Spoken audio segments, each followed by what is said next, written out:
Hello, Rutledge. You did it! You did it! Yes, everybody, I am going to change my name to the Apollo astronaut by the name of Rutledge. If you want to know why, you must stay tuned because he's mentioned in tonight's show. Ooh, Rutledge. Yep. You like Ray that one? Rutledge. Here I am. Yes, Ray Rutledge. I like it. Yeah. Now, if anyone knows why I use Ray, I'll give you a free copy of my book. How's that?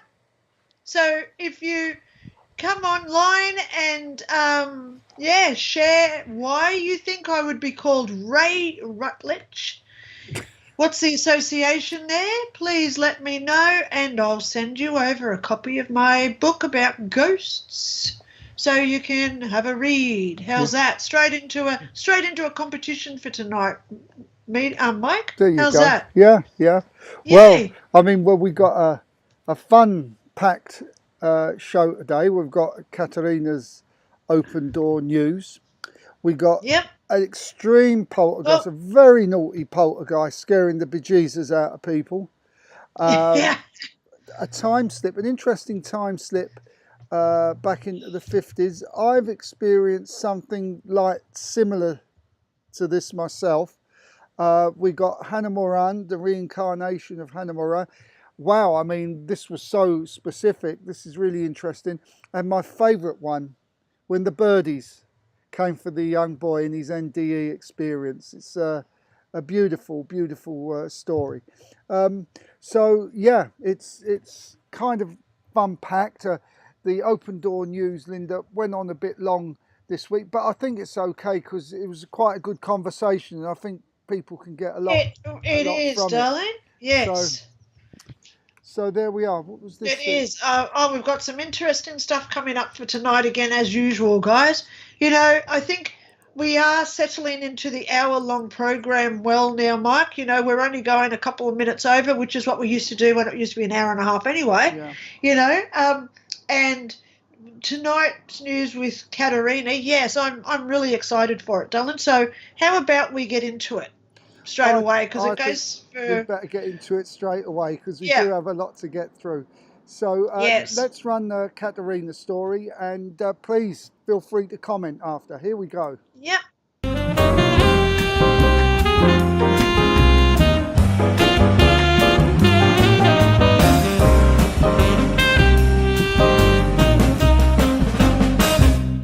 Hello. As you can see, it's getting dark here this side of the pond, but your side of the pond, it's still midday.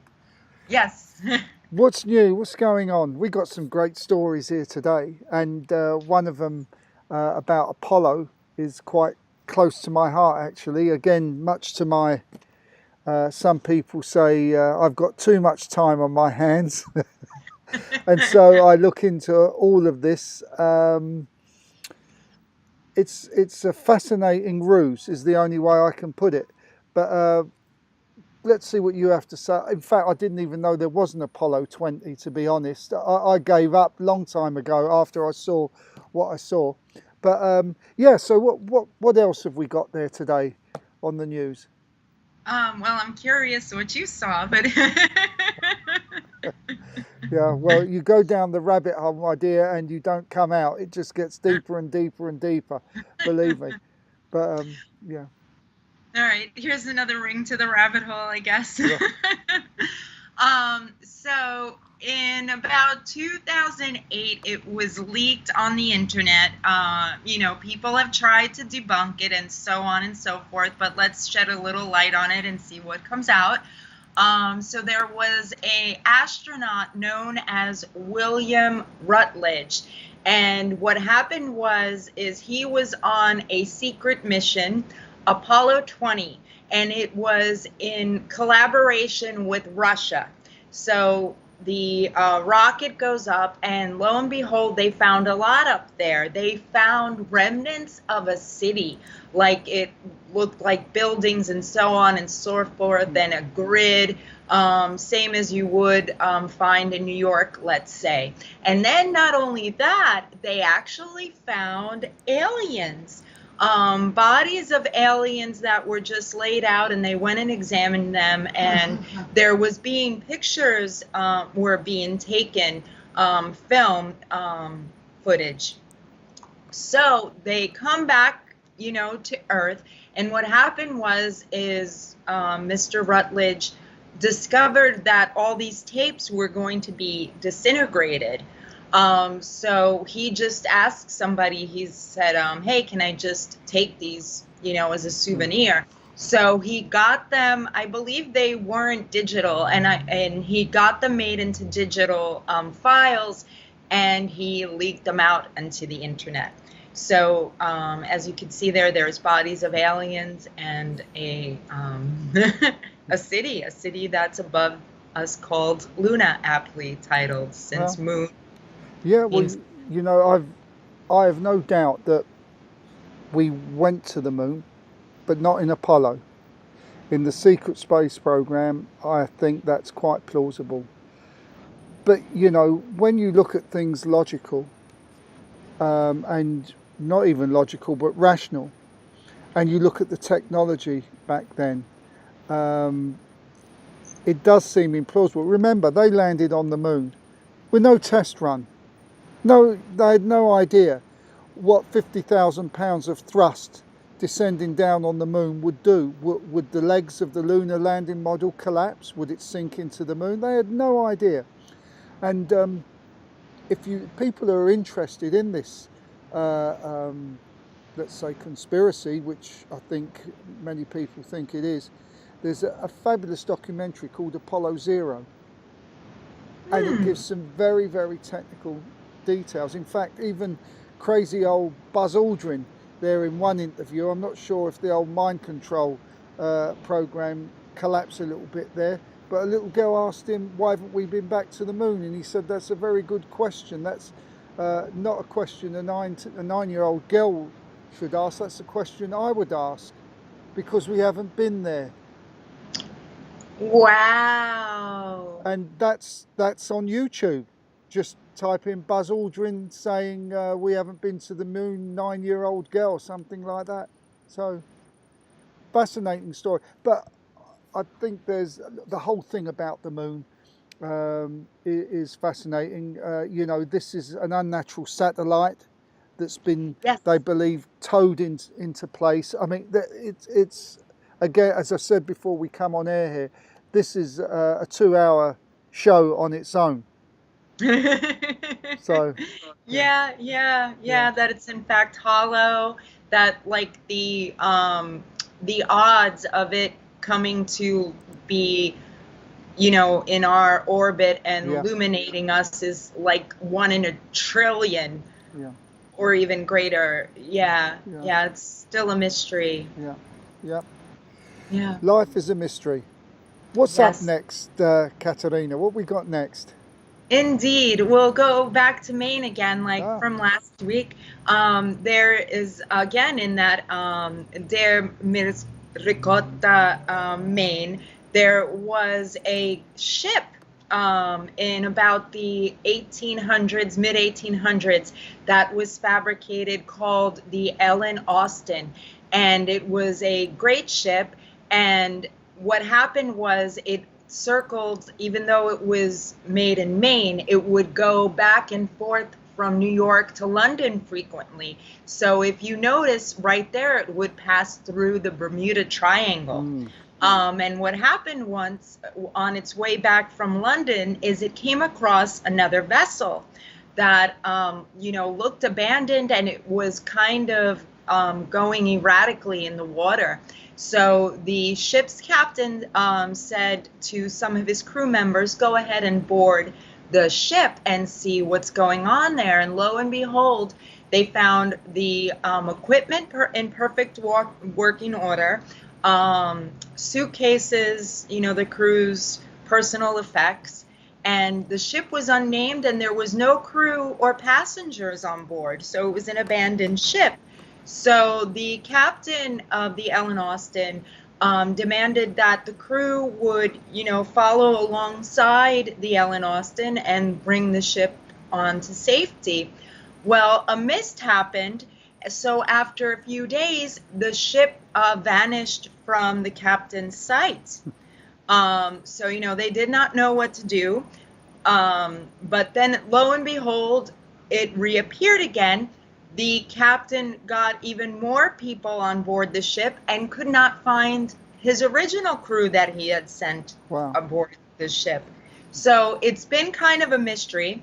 And years later, in about 1870, the Ellen Austin went to Europe and never came back. It was shipwrecked onto European territory. But to this day, they say if you go around Maine, you'll see the Ellen Austin swimming erratically and all illuminated at night. So I don't know, it seems to have taken on the same fate as the ship that it encountered. Was it, another dimension? And in fact, it was the Ellen Austin the whole time. I don't know, but I find it very intriguing, and people of Maine seem to, make profit from it. That's very cynical, Michael. Stop it. I didn't hear what you said. I'm sorry. And they make profit from it. So I said that's very cynical, Mike. Stop it. Yeah, I mean, it could be endless possibilities, couldn't it? It could actually be a ghost ship. It could be crossing dimensions, parallel universes. And there's many ghost ships out there, actually. There's a big one in China. And there was the one which, I mean, it's absolutely haunted.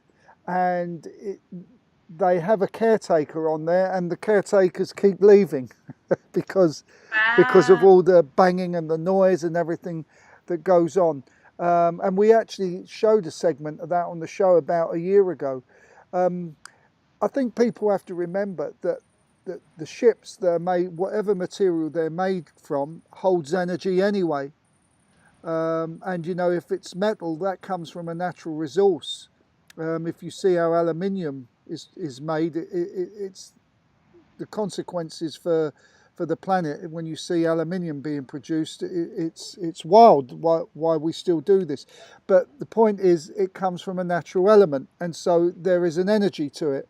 So this is going to sound weird to a lot of people, but it has its own consciousness at its own level. So I'll leave that thought with you all. And isn't aluminium the best conductor of electricity? So maybe there's something. Yeah, good point. Connected there. Good point. Yeah. Okay, and finally, Beyonce. I heard she's a pop singer. Is this correct? I've heard the name, but... Very, very beloved pop singer. Yeah, she has always been photographed with horses, and her latest album shows her on top of a pale horse. And a lot of people are saying, is she pointing, is there something she doesn't know? And she's pointing to the 4 horsemen of the apocalypse. No, She should know. I mean, sorry to interrupt you, but, Oh, no. this rabbit hole that I keep telling you are going down, this young lady is into some very, very, let's say she's not a light worker. Let's put it like that. Okay. Sorry, carry on. No, it's okay. She was also on a Vogue album cover on a red horse. So yeah, she Illuminati just alerting us, hey, this is to come. Is she, kind of playing on that suspicion to get even more, interest, buzz in her work? I mean, how do we know? Do we know? Well, you've got to know the history of Beyonce and how she came to be, and how many of these photographs and these does she do. These are all the Illuminati symbols. And it's quite apt that you talk about Beyonce, because she's into some dark stuff, some very, very dark stuff. But I don't want to go any further with with that side of things. But you know, the whole pop industry is just filled with, let's say,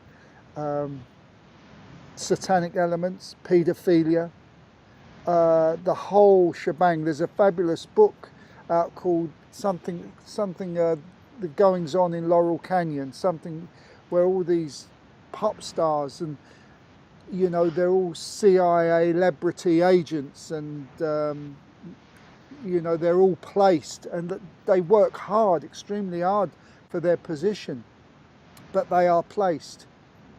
And Laurel Canyon was one of the big places in the 60s where they got a lot of people together. You know, just for example, the captain of the ship that kicked off the Vietnam War, America's involvement in it, was the father of Jim Morrissey. Wow. And you know, once you go down that path, you find out Jim Morrissey couldn't play a note, he couldn't write music, and how did he get to be where he got to be?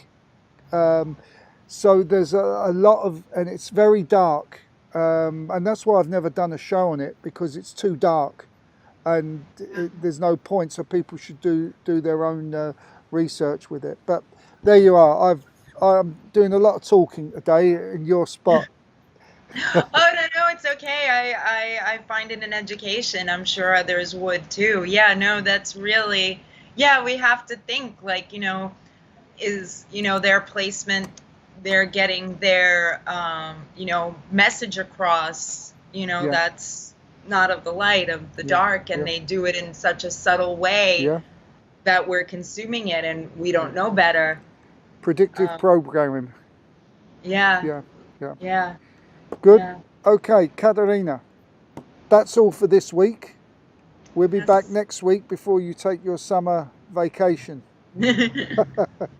So until next week, stay curious, my friends.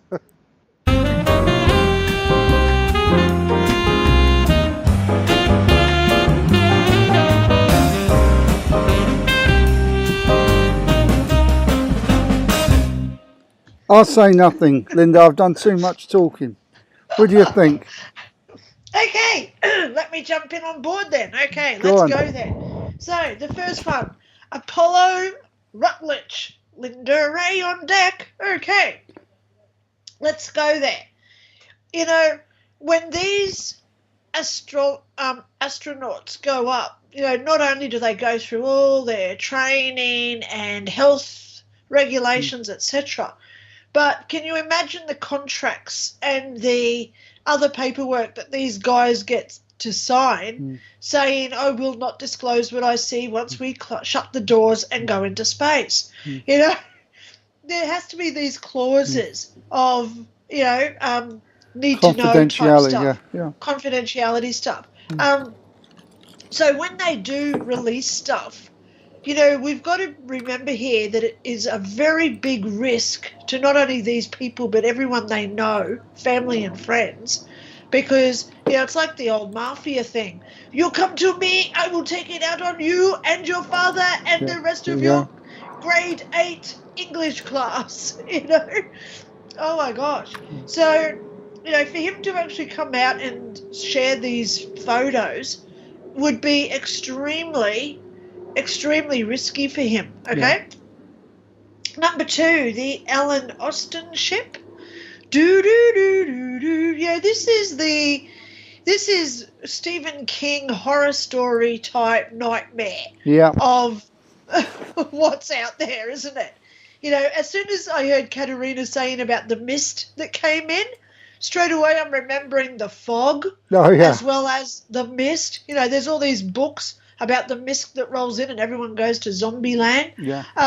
So, yes, I firmly believe that this sort of stuff does occur because they use these fogs in so many other movies. You look at the movie King Kong where the ships are going through this fog and they come up to the island and it's hidden.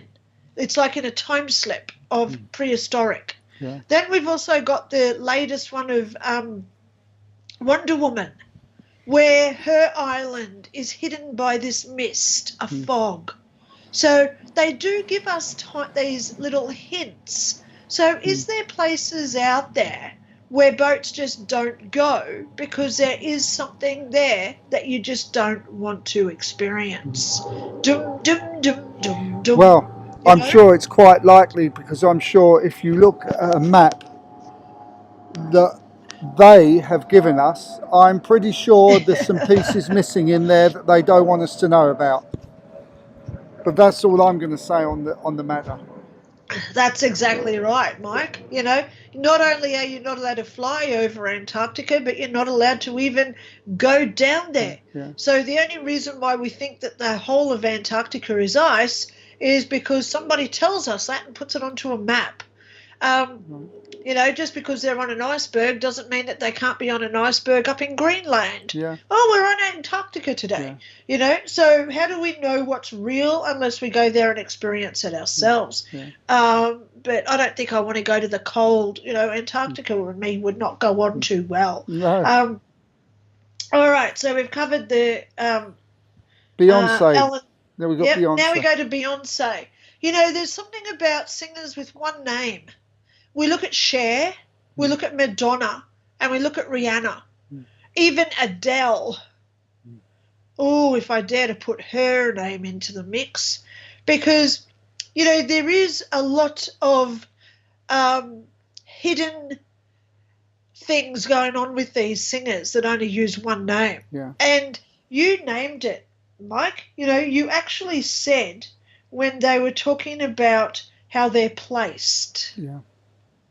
They are, you know, I remember back in the 70s, Leif Garrett, he always wanted to be a rock and roll singer. Right. And he looked like a part, you know, but the Sony Music or whoever it was that he got involved with, RCA Records or whatever it was, they didn't want him to be a rock and roll singer. They wanted him to do put your head on my shoulder type stuff, right? So he'd come out on stage with all his leathers on, where the girls would, including myself, by the way, would go, oh, look at Leif Garrett. But he had to sing these really corny Beach Boy songs. So because they didn't like what he was trying to do, isn't it funny that, ironically, he was involved in that car accident where he said that they were all drinking because they all were all the time in the music industry. So how do you know that wasn't a little bit staged for him to get out of the music industry so they could get somebody else to come in? You know, the new Justin Bieber type. You know what I mean? Yeah. So you don't know what they do, and I'm not accusing anybody here of what they do. You know, certainly wouldn't put it into the same light as like what happened to Diana in a certain French tunnel. But, you know, if it's deliberate or not, but there is like a secret club. There is a, what would we call it? Reptilian society where these guys are involved, you know. They don't get to be who they are unless they play along with those running the show. That's all I'm going to say there. So I'm glad that you were talking about how they were placed, you know, how they're placed. Oh, they're definitely placed, and they're given positions of power, and if you want more power, more money, more fame, then you have to go up the rack, as it were, and do more things. I mean, it's not for me to say, but I feel so sad for Mariah Carey, because I'm just going to put it this way: the way she is abused, in a way that, well, just use your imagination. It's awful, but they made a decision themselves. We mustn't forget that. Well, you know, she married the damn manager, her manager, who was in Sony Music, Mariah Carey. You know, and so she knew what she was getting in for. But still, to be a part of that, you know, you don't know what they were feeding her, like literally feeding her or injecting her with, you know, lacing her food with. Well, look at because, Celine Dion. You know, a lot of them got drugged without them even knowing. Yeah. You know, and that's what even, what's her name, Britney Spears. Yeah, Britney Spears has even said that when she first started, she would drink drinks and it wouldn't be what she thought it was. You know, so she's touching lightly on the fact that they were poisoning her with these narcotics, so she would obey and follow what they were saying. You know, so what an industry, Mike. You know, it's really unfortunate that this occurs. So I'm just grateful that we're in the spiritual light of it, you know, because we're in our own rock star show tonight, darling. There you go. Well, let's move on because time is moving on already. Yes. Extreme Poltergeist. So where are we going? Interesting one. Oh, yes. Let's have a look go and have a look at it. Everyone give their comments, please.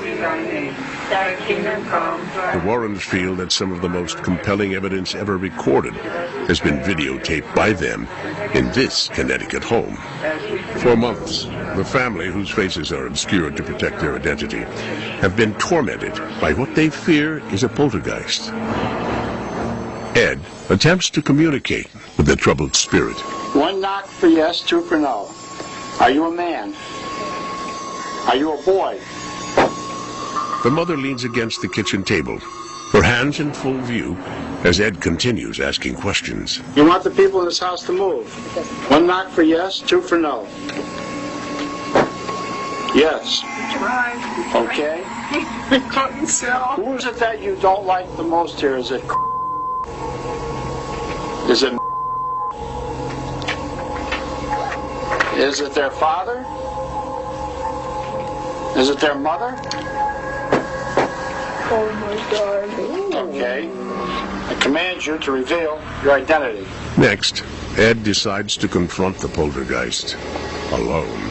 Give me some sign. Is that you moving something? Give me some sign that you're here. What I did was use religious provocation. I have to provoke it into some type of outward manifestation. And that was my point in doing that. In the name of Jesus Christ, I command you to reveal your identity. On the following night, the family reports that the poltergeist seems to be more active than ever. Only now its attention is focused on the family's 10-year-old daughter. What we see here, the little girl is trying to do her homework, but you can see that the chair keeps sliding backwards. You're holding it down, aren't you? It's got that much strength to it. Now, if you watch, you can see the little girl's legs are up on the rungs of the chair. She's not pushing herself up from the floor. The mother is not tipping that chair backwards. Nobody is touching that table. The table moves of its own volition. Holy cow. I got caught out there. Yeah, what do you think, Linda? Well, I've seen this video before, okay? And there's a couple of things that really concerns me, Mike. Mm-hmm. The first one is that starts off with them saying the Lord's Prayer. Now, I know, because I talk to ghosts and spirits all the time, like you do, you know, pardon me, and I've also know of some really bad energies out there that start with the letter D. Some even people who die and they go as a ghost, they don't like religion. No. Some of them don't like religion at all. So it's like saying to somebody, hey, I want you to be like this today, when they go, stuff you, I don't want to do that. Yeah. So, of course, they're going to retaliate, okay? They're going to play up because they don't like what's being done in their house. So it could be an instance of that. But then you've also got the fact that there's a 10-year-old child involved. Now, I know that there's a lot of research that's being done on puberty-age children, especially females, because they release at females between the age of 9 to 13 is when we're releasing a lot of pheromones that can cause paranormal and poltergeist activity. So if this child is, I dare say it, not in alignment with what is the parent's wishes here, she's going to physically manifest that anger or other emotions that are lying deep within her. I noticed something in that footage, Mike. Mm-hmm. The mother is always on top of the daughter. Right. Have you noticed it, guys, watching? The mother is always there. If they're filming the child doing her homework and the chair is moving, why is the mother standing behind the chair? Why is the mother got her hands on the chair? Why is the mother even there? Because I think in this situation, because of what the ghost or entity actually said, who is your issue with? And it said the mother. Yeah. Okay? So I personally have a couple of theories here, which I'm not going to say which one's my favourite because it's not my place to say favouritism. One, I think that there is an entity in the house that doesn't like the mother because it said, I want the mother to go. The other theory is that the child is creating this paranormal event, sort of like a Kerry from Stephen King type situation, because that's what we do, right? Stephen King was on the ball. We can create things to move when we're angry, right? Kerry from Stephen King. So is this the child retaliating against the mother's control or other behaviour that the child just doesn't like? It'd be having to go there and not just be there like the priest on one day where everyone's going to happy family faces on. You know, they're not going to be sitting there, oh, yeah, everything's so happy in this family. You'd have to sit there for like 2 or 3 weeks and really understand what the parents are like when they put their guard down. Yeah. Because you don't see the father. No. You know, if I thought that my house was haunted and my children were in danger, where's the father? Why was it the mother on the video? You know? Yeah. So a lot of questions there, Linda. I'm not blaming the mother here at all. Okay, I don't want it to come across like that. But it's either a separate entity not liking the mother or it's the daughter not liking the mother. Either way, something in that house doesn't like the mother. So, you know, that's when if you want to debunk it and you want this thing to go away, you'd have to address why they're angry, which would be the mother. So you'd have to talk to her and say, what are you doing here that's upsetting the energy? Yeah. You know, if you want it to go away or stop doing what it's doing, you've got to change your behaviour. Yeah. So good call. You know, Yeah. I don't know how that family turned out because it is an old footage, for a couple of decades. I think it was done in the 80s, I think, that footage. Yeah, not But, sure. you know, why did they bring a priest in? Yeah. Well, obviously because of the year of it, 20 years ago you'd need a priest, but these days you'd get a psychic to come in. If I walked in that house, I'd know straight away if it was a kid or a ghost or an entity. Yeah. But, that's just me now though, But, yeah, it'd be nice to know where that family is and do like a follow-up to see if if it stopped after she stopped being through puberty. Yeah. You know, by the time she was 16, did it all go away? Yeah. So then you could say, oh, yeah, it was the child doing it.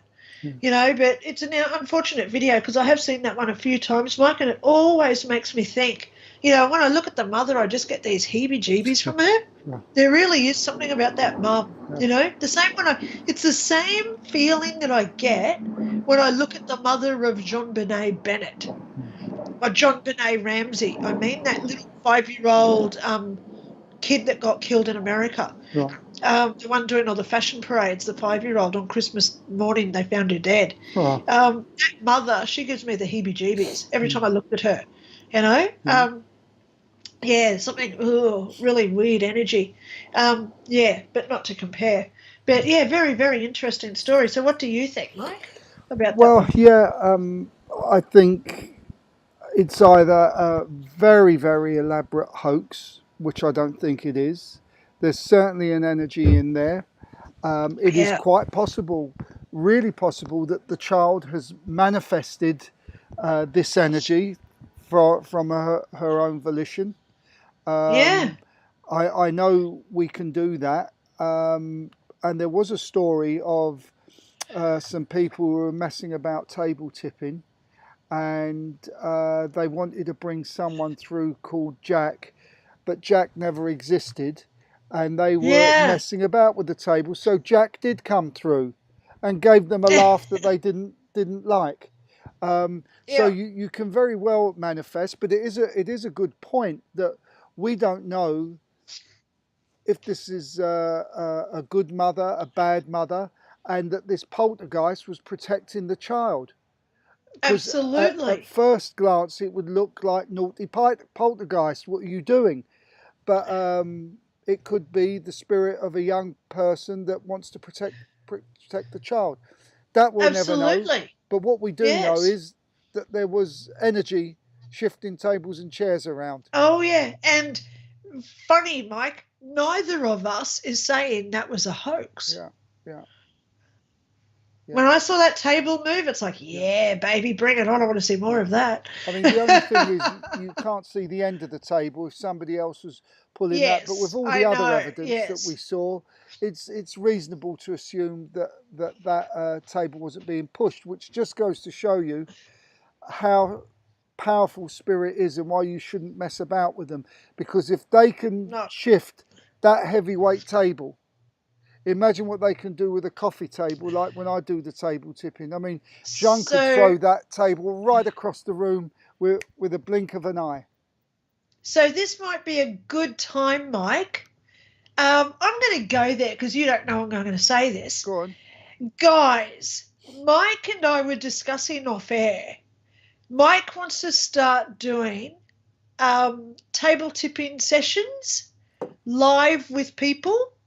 If you think this is a good idea where you can join on a Zoom call and Mike will live do the table tipping, answering your questions and doing readings with people present. But Jean will answer them. Well, it's the same when I say I answer questions because it's their information coming through us because we're the conductor. I get extra information. Yes. Yeah, because I tell people I'm just the receiver of her messages and then I relay it out to the person. Yeah. So, guys, if you think this is a good idea, please comment below. If you think it is a good idea, stay tuned for Mike so he can get some information off it. And also, I've also asked Mike that if he does do it, give me the links because I'll put them into my paranormal group.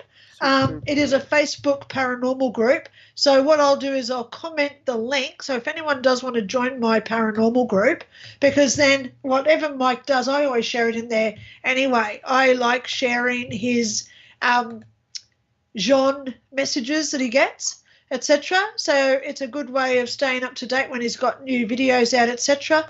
So I'll just comment now my group. If you do want to come along and join it, please answer the questions so you get admitted into the group, okay? Because it's to stop the spammers, the scammers, and those who wish to put inappropriate sexual content in there, or robots. And so please, and disrupt other people, yes. So, so I'm happy to share Mike's work. Obviously, of course, every time he does something, I do it. Yeah, well, I just saw your new Jean video, so I'll share that one later. I'll do that one tomorrow morning, darling, because I've done a live today anyway, so give people a chance to watch that before they get a new one to watch, because the one I did today wasn't so good. I had to put some people in their place because they're doing negative stuff in a positive group. And as I said in my video, Mike, you know, this is something probably I do want to say. I've got a paranormal group. It's called Dr. Linda Kramer Paranormal. I have YouTube, which is called Dr. Linda Kramer. You're here on YouTube right now as Medium Mike Cavalli. Right. So not only is it, when we do our work, our name is our brand. Yeah. Our name is not only our integrity, not only our character, but it's also our reputation. Yeah. So when other people comment stuff or do inappropriate stuff, it's all under our banner of our brand, which is our name. Yeah. So I do not tolerate anything negative, abusive, etc. in my group. So today I did call that person out for what they did because it was public in there. So I used it as an example of an opportunity for growth. So I hope it was a good video I did today. Yeah. But, that's just the thing. We're not called Austria to Australia weekly news show. You're called yourself Medium Mike Cavalli. Yeah. So there's your integrity and your reputation on the line when things don't go right. You know what I mean? Yeah. The same with my work too, Mike. And that's why I think I appreciate what you do so much, because you don't hide behind a banner of, you call yourself the Mediumship Show, but it's under Medium Mike Cavalli, right? Because, it shows that we have ourselves to do the work. Yeah. We're not hiding behind like a company name, okay? No. Look at some companies, you never even know who runs them. No. Unless you research them. Okay, so enough said there. Okay, because we've got to keep going on. Yeah, we've got to keep going. Where are we? Where are we going now? Time slip. Back into the 50s. Let's go and have a look I at love this Yep, one. let's go. Here we go. I do too. Let's go and have My mom had told me this story about when she was around 5 or 6 years old, so this would have had to have been around 1979 or 1980. She had gone with my grandma to visit a guy my grandma was seeing. He lived in one of those small houses that had been converted into 4 apartments. My grandma told my mom to go outside and play for a little while. My mom didn't want to go play by herself, so she'd figured she'd just knock on somebody's door and see if there was any kids in the building to play with. The first 2 doors she knocked on, there was no answer. She knocked on the last door and a man opened the door. She asked if he had a kid she could play with for a little while. She said he looked like he was very sad and told her that he was sorry, but they don't have anybody that she could play with. She got a look behind him, and his wife was sitting on a sofa crying. She said that she didn't really think of their clothing or furniture style until she was much, much older and thought back to that situation.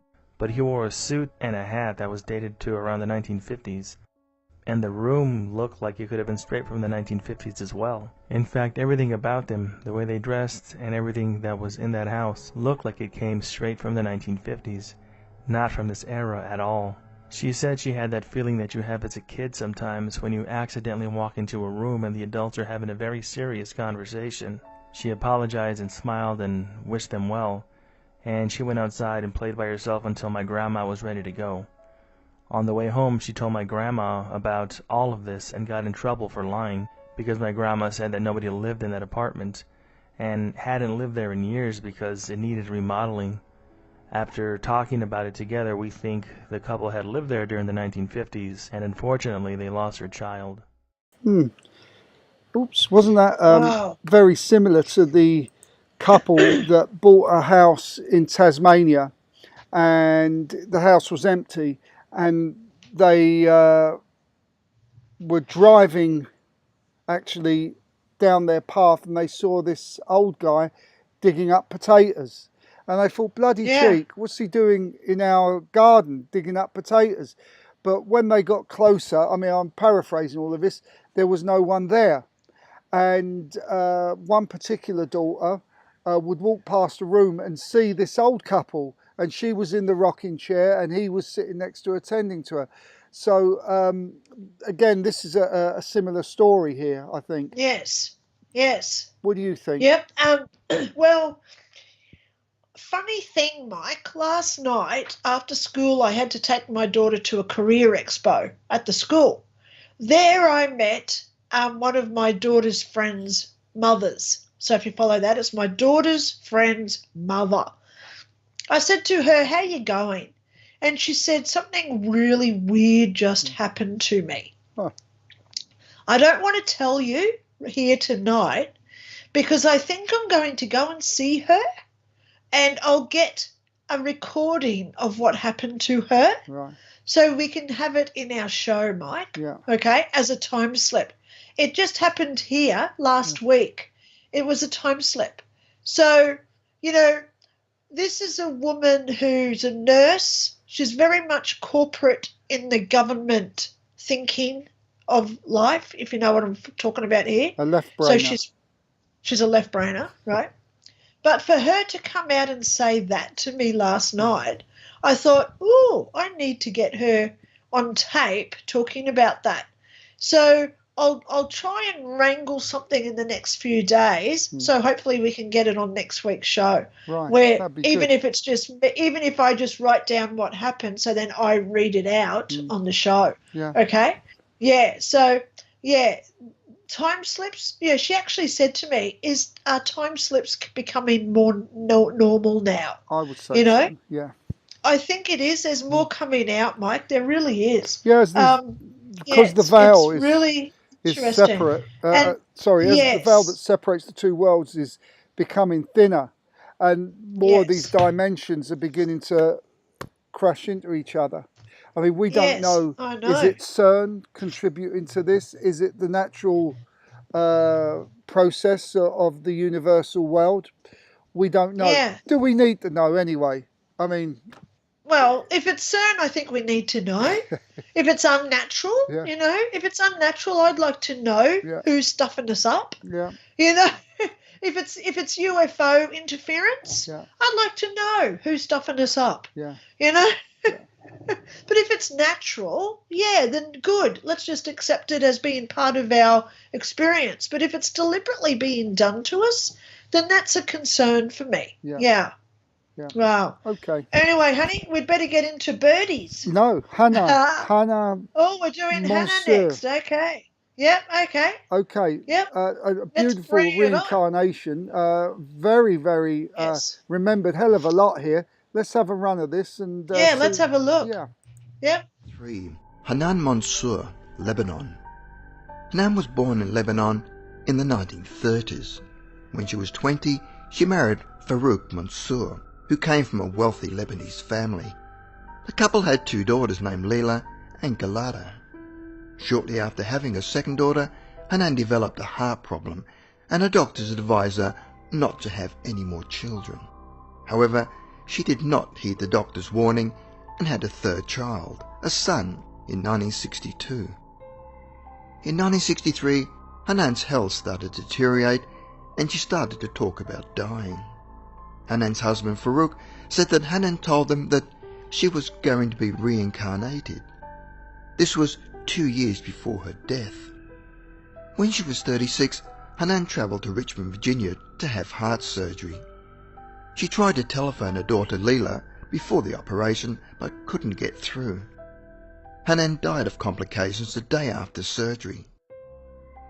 10 days after Hanan died, a child called Suzanne Garnham was born.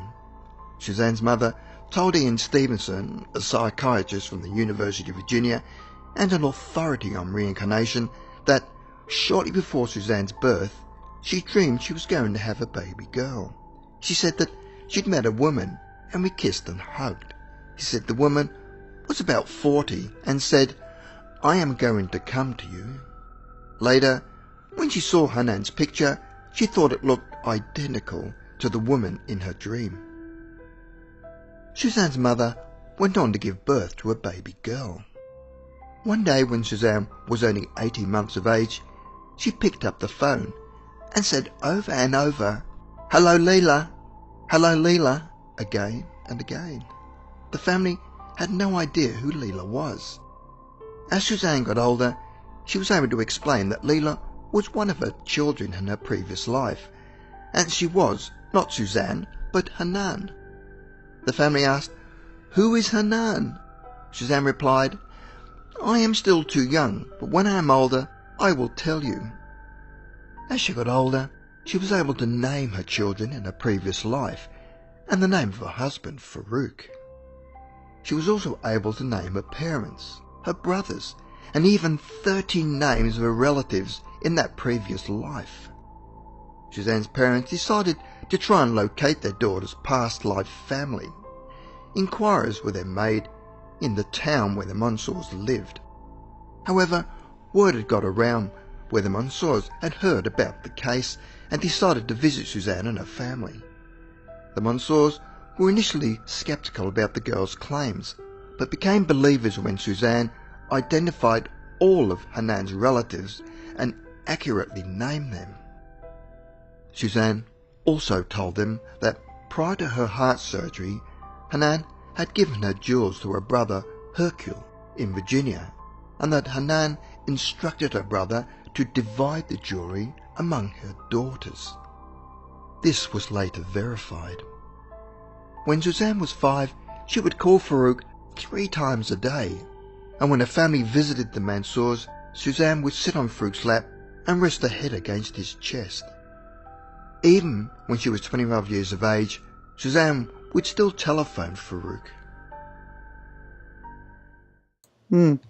Interesting story. It must be very painful for the parents of a child like that, especially if they've got no understanding of reincarnation.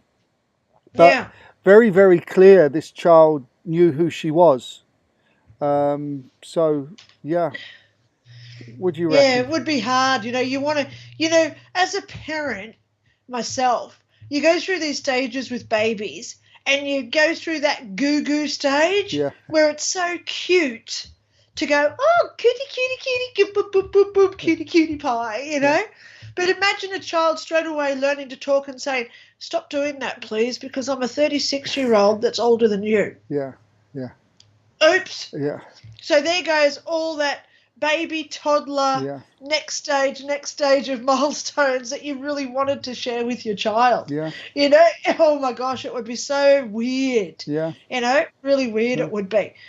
But how awesome are these stories, Mike? They're just amazing. Yeah. What people are now coming out with. Yeah. And they can't be disputed. No. Scientists must go crazy trying to disprove these stories. Yeah. Not trying to prove them. Disproving them would be a nightmare. Yeah. Because how do you disprove something like that? Yeah. Where Well, they, as I say, Linda, they can disprove and find 10,000 to have flaws in it and wrong. yeah. But we only need one to prove. And that's all we need. They need to That's right. continually disprove, but we only need one to prove.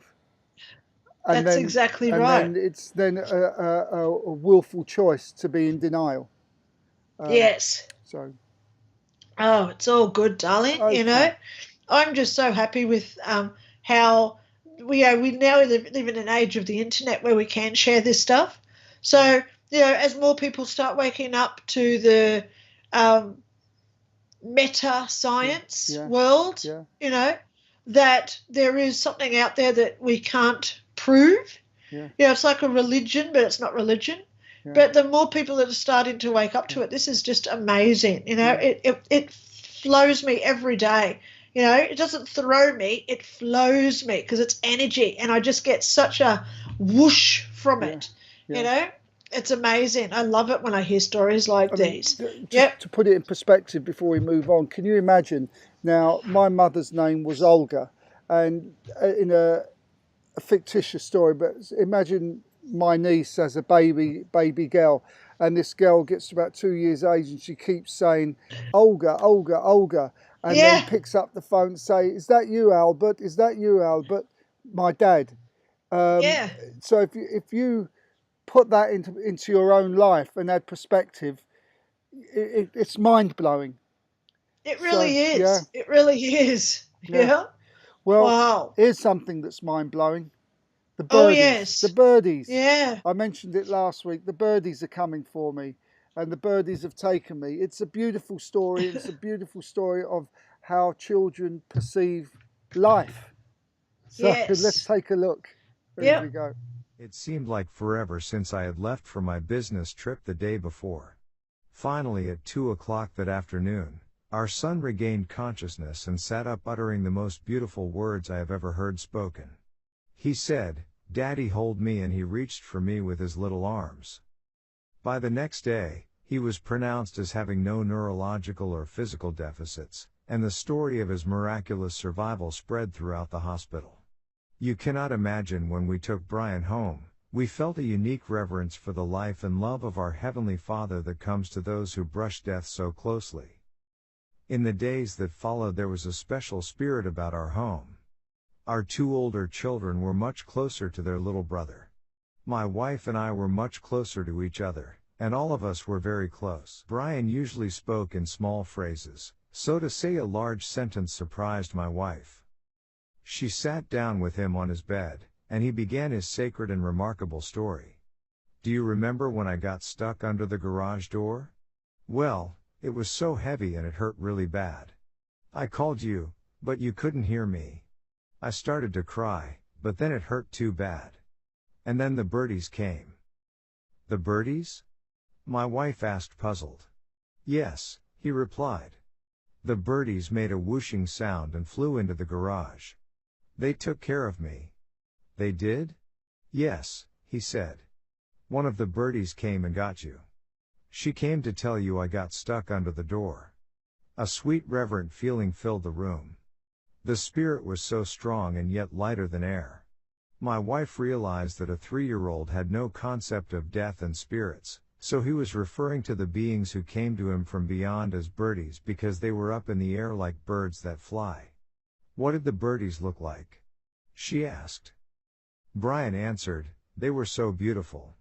They were dressed in white, all white. Some of them had green and white. But some of them had on just white. Did they say anything? Yes, he answered. They told me the baby would be all right. The baby? My wife asked, confused. Brian answered. The baby laying on the garage floor. He went on, you came out and opened the garage door and ran to the baby. You told the baby to stay and not leave. My wife nearly collapsed upon hearing this, for she had indeed gone and knelt beside Brian's body and seeing his crushed chest whispered, don't leave us, Brian, please stay if you can. As she listened to Brian telling her the words she had spoken, she realized that the spirit had left his body and was looking down from above on this little lifeless form. Then what happened? She asked. We went on a trip. He said, far, far away. He grew agitated trying to say the things he didn't seem to have the words for. My wife tried to calm and comfort him, and let him know it would be okay. He struggled with wanting to tell something that obviously was very important to him, but finding the words was difficult. We flew so fast up in the air. They're so pretty, Mommy, he added. And there are lots and lots of birdies. My wife was stunned. Into her mind the sweet comforting spirit enveloped her more soundly, but with urgency, she had never before known. Brian went on to tell her that the birdies had told him that he had to come back and tell everyone about the birdies. He said they brought him back to the house and that a big fire truck and an ambulance were there. A man was bringing the baby out on a white bed and he tried to tell the man that the baby would be okay, but the man couldn't hear him. He said the birdies told him he had to go with the ambulance, but they would be near him. He said they were so pretty and so peaceful, and he didn't want to come back. Then the bright light came. He said that the light was so bright and so warm, and he loved the bright light so much. Someone was in the bright light and put their arms around him, and told him, I love you, but you have to go back. You have to play baseball, and tell everyone about the birdies.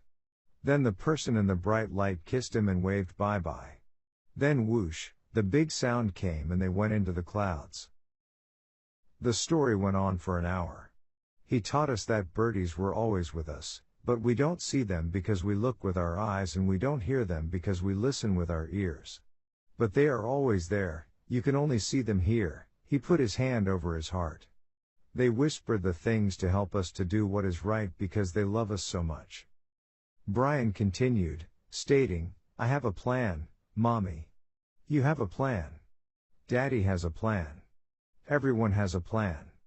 We must all live our plan and keep our promises. The birdies help us to do that because they love us so much.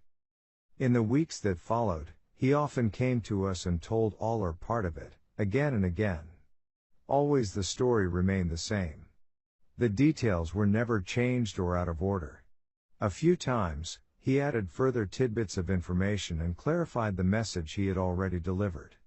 It never ceased to amaze us how he could tell such detail and speak beyond his ability when he talked about his birdies. I tell you, it's lovely story. What interesting thing I got from that was that, and as you know, we say this all the time, because we look with our eyes and we listen with our ears, we don't hear and see what our That's guides are telling right. us. Yeah. Yeah. Oh, darling, Yeah. you know, I just love the stories that kids come out with Yeah. because they're not compromised yet by society. No. So they say what they feel and Yeah. say and know, you know? Oh my gosh, you know, when I have to have a giggle fest, I'll have a look at crazy things kids say at school and those sort of videos Yeah. because what they come out with is pure gold Yeah. because it's so honest. Yeah. You know, it is so honest what they say. Yeah. And, you know, especially when they talk about all this paranormal stuff, you know, birdies, you know, because that's what they interpret them to be. Yeah. You know, it's beautiful. It's Yeah. absolutely gorgeous. Yeah. The You know, innocence, so yeah. Out the mouths just of that babes. Yeah. innocence. Yeah, I love it, Mike. Super. You know, and it gives us hope, you know, if these kids can have that experience, we can all have that sort of experience. Yeah. You know? Yeah, it's gorgeous. Yeah. Wow. You know, it's really good. I'm glad that you kept that one till the end. I thought you'd have the reincarnation story last, but I'm Yeah. glad that you put that one last. Yeah. Because, you know, I really like the show going out with really good vibes, and Yeah, that yeah. one's done tonight Yeah. for me. Me also. You know, it yeah. really has. Yeah, it's Yeah. gorgeous. Yeah. Wow. Super. Well, Oh, and look at the time, look at the darling. time. We're only 6 minutes over schedule, but what the hell? What's 6 minutes? So No, we're not. We're only two. Is and it? It's all good. Oh, Yeah, it's only two, darling. okay. You're adding 5 because of your promo There we that go. started at 5 too. There we go. Okay, so it's all good, darling. You know, yeah, guys, if you do want to be on our show, I must say it Yeah. every week. Yeah. To please contact Mike or yourself. Please contact Mike or myself if you have a paranormal story that involves anything ranging from a weird ghost story Yeah. to a time slip, NDE, angel interaction. Yeah. If you've had an Visitation. out-of-body experience, a visitation from somebody, any sort of paranormal, even if you've had a psychic experience where you just knew something before it Yeah. happened, something like that, we would love to have it on our show. Just 5 If minutes. If you like, yeah, just a couple of minutes. Even if you don't want to actually be on camera to record it, please contact Michael and myself because we can do a transcript up and either Michael or myself can read it out. But we really do want real stories on the show. Yeah. Okay, guys? So, Mike, what I'll do is I'll go and talk to my daughter's friend's mother Yeah. and I'll get her version of her time slip that occurred this week. Yeah. And so we can put that on next week as a time slip. And, yeah, so, guys, start going out there and asking, you know, have you had a weird experience? And if someone says, hey, yeah, you won't believe what happened to me a few weeks ago, that sort of thing, take a note of it and let us know, even if you want to email us. I'll actually go on now before we run out of time. I'm just going to type my email here. So if you do want to talk to me, guys, here it is. Oh, and look, there's the reason why I'm calling myself Ray Rutledge tonight, because my middle name is Ray. So nobody actually came on and said, hey, Linda, your middle name's Ray. Mike, I hope you're putting your email on I'm there doing as well. it right now. Yep, so if anyone does have a paranormal experience and you do want us to share your story, even if you would just say, Mike from Austria has had a story, okay? Yeah. Linda in Brisbane, Australia. So we don't have to, we don't want to know your bank details or your social security number. We don't want to know your criminal history or where you live now or who was your third grade English teacher. Yeah. Just your first name with your suburb or your biggest major We can city. even hide your name, give you a different name. I'd prefer not If to. you But want to, if you want to be anonymous, that's fine. We can call you something like Crazy Catwoman or something. that's my wife's name. But anyway. Mate, that's my name too because my cat's in here now. She's been meowing around my feet. She wants food. Linda, let's knock you off Yes, now. I know. It is that You've got time some to work go. to do. I've got I some do. work to do. Guys, love yous all. Please stay safe. Most of all, stay in love. Go out and admire and, make it an effort to compliment at least one person a day. Yeah. Even if you just say, hi, how you going? Or, wow, I like your hair. something as easy as that, just walk away before they can even answer back. Yeah, they'll think you're weird, but who the hell cares? That's their issue, not ours. Okay, so start spreading the love around, guys, and I'll talk to you all again next week. And remember who you are, and remember your power. See you all next week. Exactly. Bye, guys. Bye-bye.